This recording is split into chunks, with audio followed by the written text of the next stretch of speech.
3 மணி நேரம் லென்த் இருக்கு. அது ஒன்று தான் மைனஸ். அதே மாதிரி ஆடியன்ஸ்க்கும் அந்த விஷயத்தை காமிக்காம அப்படியே கொண்டு போயிருந்தாங்கன்னா போக போக ஒரு லேக் வருது. அந்த லேக்கையும் வந்து தவிர்க்க முடியல. ஸோ ஆடியன்ஸை பார்க்கும்போது பார்த்தீங்கன்னா அந்த கிளைமேக்ஸில் வந்து ஒரு சாட்டிஸ்ஃபேக்ஷன் இல்லாமல் என்னடா இப்படி முடிஞ்சிருக்கு. ஆக்டிங் வைஸ் வந்து பார்த்தீங்கன்னா தனுஷ் உண்மையிலே கலக்கிட்டார்னு தான் சொல்லணும். அதே மாதிரி நாகார்ஜுனோட ஆக்டிங் வந்து வேற லெவல். ஒரு சீனியர் ஆக்டருங்கிறத வந்து ப்ரூவ் பண்ணிட்டாரு. தெலுங்கு படங்கிற ஃபீல்லாம் பெருசாக கொடுக்கல.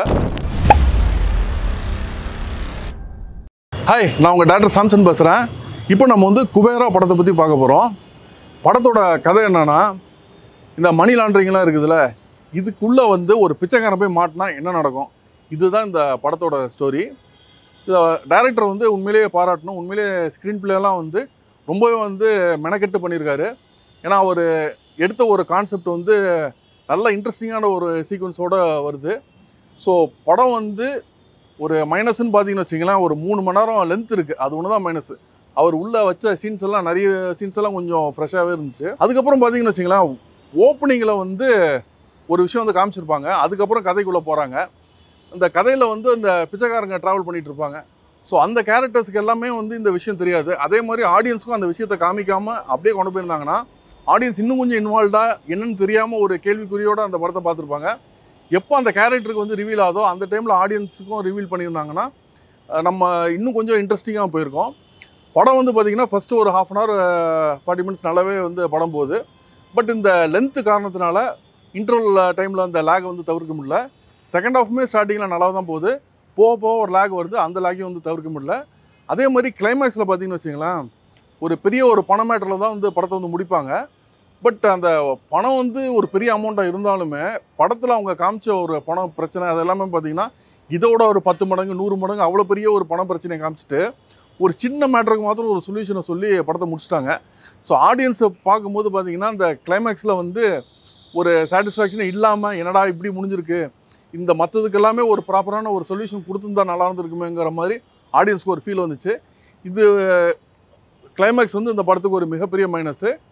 இன்னொன்று வந்து ஃபுல்லாக இந்த மணி லாண்ட்ரிங், இந்த கருப்பு நான் அனுப்புறது, லஞ்சத்துக்கு அனுப்புறது, இந்த மாதிரி விஷயங்களை சார்ந்து தான் இந்த படமே வந்து ஆரம்பித்து போயிட்டுருக்காங்க. கதையே இதை பேஸ் பண்ணி தான் இருக்குது. ஸோ இது பேஸ் பண்ணி இருக்கிற ஒரு கதையில் வந்து செகண்ட் ஹாஃபில் வந்து நிறைய இந்த பிச்சைக்காரங்களுக்கு ஹெல்ப் பண்ணக்கூடிய விஷயங்கள் அந்த மாதிரி நிறைய விஷயம் வந்து செகண்ட் ஹாஃபில் வந்து காமிச்சிருக்காங்க. இது என்னென்னா அவங்க கதையில் வந்து தனுஷ் பிச்சைக்காரன் கேரக்டர் பண்ணியிருக்காரு. ஸோ அதுக்குள்ளே தான் போகுது. But way out of the வேல போயிட்டு பிச்சைக்காரன் ஹெல்ப் பண்ணுறது வந்து கதையை விட்டு வெளில கொஞ்சம் படத்தை இழுக்குது. அது ஒரு சீனில் சொல்லியிருந்தாங்கன்னா எனக்கு வந்து எந்த பிரச்சனையும் கிடையாது.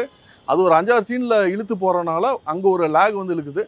ஸோ அது அந்த லேகை வந்து அவங்க தவிர்த்துருக்கலாம். அதில் வந்து லைட்டாக மிஸ் பண்ணிட்டாங்க. ஆக்டிங் வைஸ் வந்து பார்த்திங்கன்னா தனுஷ் உண்மையிலே கலக்கிட்டார்னு தான் சொல்லணும். ஏன்னா தனுஷ் வந்து ஒரு பிச்சைக்காரனை நடிக்கிறதெல்லாம் ஒரு பெரிய விஷயமே கிடையாது.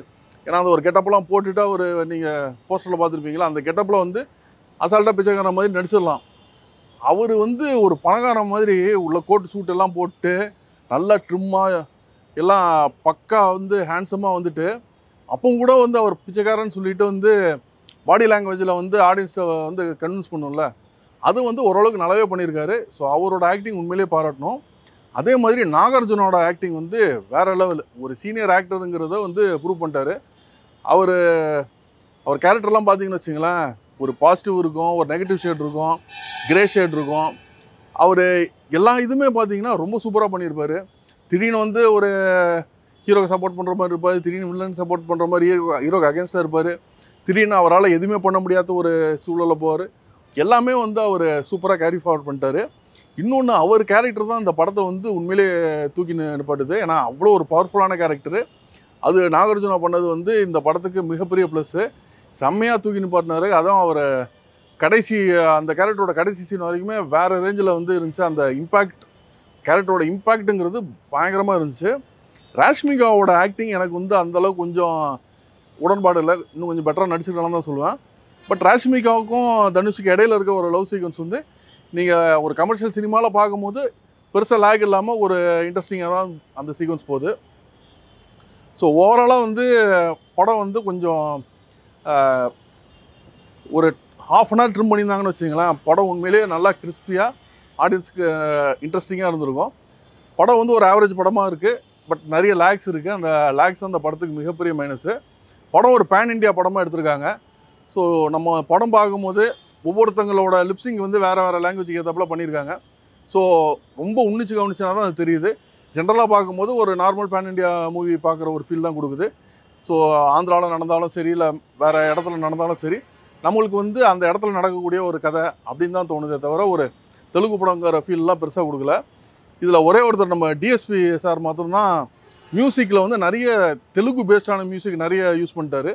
ஸோ அந்த இடத்துல வந்து கொஞ்சம் அந்த தெலுங்கு வாடையை வந்து அங்கங்கே படத்தில் தூக்கி விட்டார். அவர் மாத்திரம் வந்து ஒரு நியூட்ரலான மியூசிக் போட்டிருந்தாருன்னா இன்னும் வந்து ப்ராப்பர் ஒரு பேன் இண்டியா ஒரு ஃபீல் வந்து படத்தில் கொடுத்துருக்கோம். படம் வந்து டெக்னிக்கலாக வந்து எல்லாமே சூப்பரு.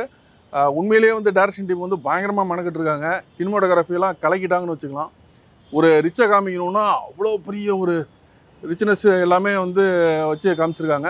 அதே மாதிரி வந்து ஒரு புவரை காமிக்கும் போது அவ்வளோ ஒரு அந்த என்ன ஒரு குப்பைமேட்டு அந்த மாதிரி இடம் கூட படத்தில் வந்து ஒரு 2 சீக்வன்ஸ்லாம் வருது. ஸோ அந்தளவுக்கு மெனக்கெட்டு பண்ணியிருக்காங்க. உண்மையிலேயே வந்து தனுஷ் அப்புறம் அந்த ரஷ்மி இவங்க எல்லாருமே அந்த குப்பைமேட்லலாம் போயிட்டு என்னதான் வந்து அவங்கள தொட்டுட்ருக்க ஒரு பொருள்லாம் நியூ பொருளாக இருந்தாலுமே சுற்றி இருக்க அந்த ஸ்மெல்லுலேயே டோட்டல் க்ரூ இந்த மாதிரி ஆர்டிஸ்ட்லாம் வச்சு அவ்வளோ சீக்வன்ஸில் எடுக்கிறது வந்து சாதாரண விஷயம் கிடையாது. உண்மையிலேயே மெனக்கெட்டு பண்ணியிருக்காங்க. அந்த மாதிரி விஷயங்களுக்கு கண்டிப்பாக பாராட்டலாம். ஒரு கிராண்டான ஒரு படம் பார்த்த ஒரு ஃபீல் கொடுக்குது. பிரம்மாண்டம் இந்த படத்தில் வந்து நல்லாவே தெரியுது. ஒரு சில விஷயம் கொஞ்சம் பெட்டராக பண்ணியிருந்தாங்கன்னா படம் இன்னும் வேறு ரேஞ்சில் போயிருக்கும். மோசமான படம் கிடையாது, ரொம்ப சூப்பரான படம் கிடையாது. ஆவரேஜாக ஒன் டைம் வாட்சபிளான மூவி தான். பட் கொஞ்சம் லேக் இருக்குது. அதை மாத்திரம் மைண்டில் வச்சுட்டு நீங்கள் வந்து படத்தை கண்டிப்பாக ஒரு முறை தியேட்டரில் பார்க்கலாம்.